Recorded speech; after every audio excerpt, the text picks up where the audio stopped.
दोस्तों आज मैं आपको कटहल का जो छोटा पौधा है ये है मेरे पास ये कटहल का पौधा। तो इसके ऊपर जो है लगभग 8-10 साल बाद जो है इसकी सेवा करने के बाद फल प्राप्त होंगे। तो मैं इस पर जो है वो जल्दी फल लेना चाहता हूँ। तो इसीलिए मैंने एक बड़े फलदार पौधे की जो है वो इस पर कलम करने के लिए लाया हूँ, ताकि इस पर अति शीघ्र जो है वो फल लग जाएं। तो ये जो है वो मैंने कलम ली है। तो सर्वप्रथम मैं इसके जो ये पत्ते हैं तो इनको मैं जो है वो काटूंगा इस तरह से। ऊपर से कुछ थोड़े से पत्ते ये रख छोड़ूंगा इस तरह से। और ये अभी छोटा पौधा और कलम भी मुझे जो है वो ज़रा कमज़ोर मिली है, तो मैं ये 5-6 इंच लंबी जो है वो ये कलम जो है वो ये लूँगा। तत्पश्चात जो है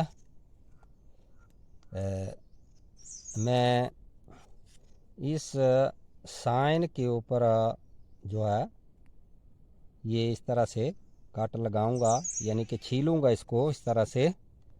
और थोड़ा ये इस तरह से, और ये इस तरह से जो है वो मैंने ये काट जो इस पर लगाया। और इसी तरह से इतना ही ये जो दूसरा जो मेरा ये रूट स्टॉक है इसके ऊपर भी मैं इतना ही कट लगाऊंगा, ये इस तरह से, ये इस तरह से। और ऐसे जो है इसको छाल को निकाल लूँगा कट मार के इस तरह से। और ये है। और फिर इस पर मैं ये एलोवेरा जो है वो मैंने रूटिंग हार्मोन लिया हुआ है, ये है इस तरह से, ये इस तरह से ये रूटिंग हार्मोन है, इस तरह से ये लगा दिया। और इस रूट स्टॉक के ऊपर भी मैंने ये रूटिंग हार्मोन जो है वो लगा लिया है। और फिर हम इसे जो है वो यहाँ पर इस तरह से जो है वो यहाँ ये लगा लेंगे। और ये आपस में जो साइन और रूट स्टॉक की जो एक साइड से जो चमड़ी है इसको हम इस तरह से जो है वो मिला लेंगे। उसके पश्चात हम ये जो हमने एक प्लास्टिक की एक टेप बनाई हुई है पॉलीथीन के लिफाफे की, तो इससे हम फिर इसको जो है वो एयर टाइट यानी कि कसकर जो है वो नीचे से इसको जो है वो बांधेंगे, ताकि अंदर जो हीट बनेगी वो बाहर ना आए और बाहर की जो ठंड या बाहर की जो हवा है वो अंदर ना जा पाए। तो यहाँ से आपने 2-3 राउंड इस तरह से या लपेटे जो है वो मार देने हैं। तो इस तरह से ये देखते जाना है कि ये जो इनकी जो इधर की चमड़ियाँ हैं एक साइड की वो मिली कि नहीं मिली। तो ये मिलनी चाहिए, तभी जो है वो जल्दी जख्म भरेगा और ये चमड़ी आपस में जो है वो जुड़ जाएंगी। यहाँ इस तरह से और इस तरह से। और एक लपेटा जो है वो अंदर से भी इस तरह से जो है वो दोनों के बीच मार देना है, ताकि वर्षा की कोई भी बूंद जो है वो अंदर ना जाए या ओस की कोई बूंद। और इस तरह से जो है वो फिर इसको कस देना है।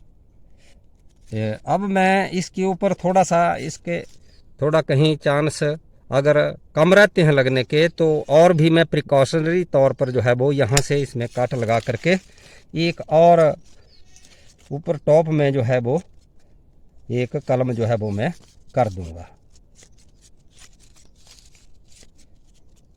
तो वो भी मैं इतनी सी शॉर्ट में जो है वो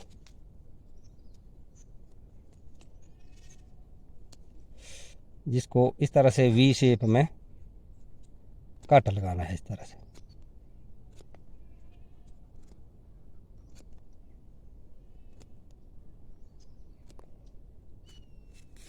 तो ये 2 तरीके जो है वो मैंने अपनाए हैं। तो यहाँ है इस तरफ है ये साउथ और इधर है नॉर्थ। तो हम इसे जो है वो साउथ और नॉर्थ को जो है वो कट लगाएंगे। और हमें जो है वो कलम में जो भी अंकुर कुछ फूटे हुए हों तो नॉर्थ साइड को जो है वो रखने चाहिए, ताकि उसके ऊपर या अंकुर के ऊपर सीधी जो धूप है वो ना पड़े। तो इस तरह से इसमें भी हम रूटिंग हार्मोन लगा रहे हैं। इस तरह से ये एलोवेरा का, और यहाँ भी जो है वो हम ये रूटिंग हार्मोन लगा रहे हैं। और इस तरह से जो है कोई मान लो इधर अंकुर है हमारे या इधर, तो हमें ये नॉर्थ की साइड को जो है वो ये अंकुर रखने हैं। और इस तरह से जो है वो ये यहाँ तक जो है वो ये मिला देनी है। और ये चमड़ियाँ जो हैं वो रूट स्टॉक और दूसरी जो कलम है उसकी जो है वो एक तरफ को ये मिलनी चाहिए। फिर हम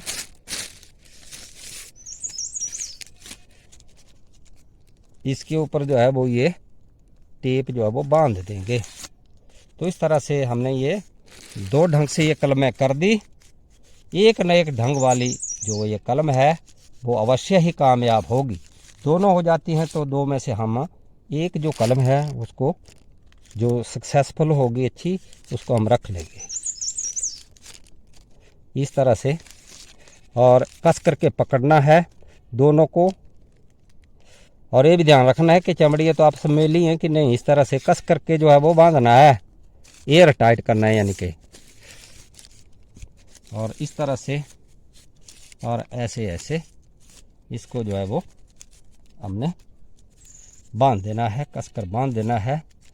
हमारे पास ये जो है वो एक ज्योतिषमती का तेल जो एंटी वायरस है, तो ये जीवाणुओं को अंदर नहीं जाने देगा। यहाँ नीचे ही हम इसको जो है वो अप्लाई कर देंगे इस तरह से पौधे के ऊपर।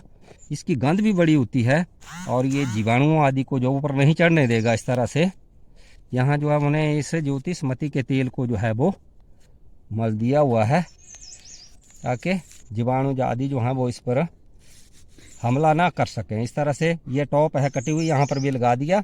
ये इस जख्म को भरने में भी जो है वो मदद करेगा। इस तरह से जो है वो हमने यहाँ पर भी इसको जो है वो मल दिया। तत्पश्चात अब हम इसको जो है वो लिफाफे से इस तरह से कवर कर देंगे। और हमने एक धागा लिया है, फिर इस धागे की मदद से जो है वो हम इस लिफाफे को नीचे से जो है वो बांध देंगे, ताकि आजकल जैसे ठंड का मौसम है तो जैसे रात को ठंड ज़्यादा होती है तो उस ठंड में भी अंदर जो है वो इस कलम के लिए टेम्परेचर जो है वो एक समान जो है वो बना रहे। और दिन को भी जो है जैसे कुछ धूप होती है तो वो धूप भी जो है वो कलम पर सीधी नहीं पड़ेगी, परंतु इस बात का ध्यान रखना है कि कहीं यदि ज़्यादा धूप हो तो यहाँ पर इसके ऊपर कपड़ा आदि जो है वो ऊपर इस तरह से ढक देना चाहिए, ताकि इसे जो है वो छाया मिलती रहे। हीट के संपर्क में आने से कहीं अंदर ज़्यादा गर्मी ना हो जाए और ये सूख ना जाए।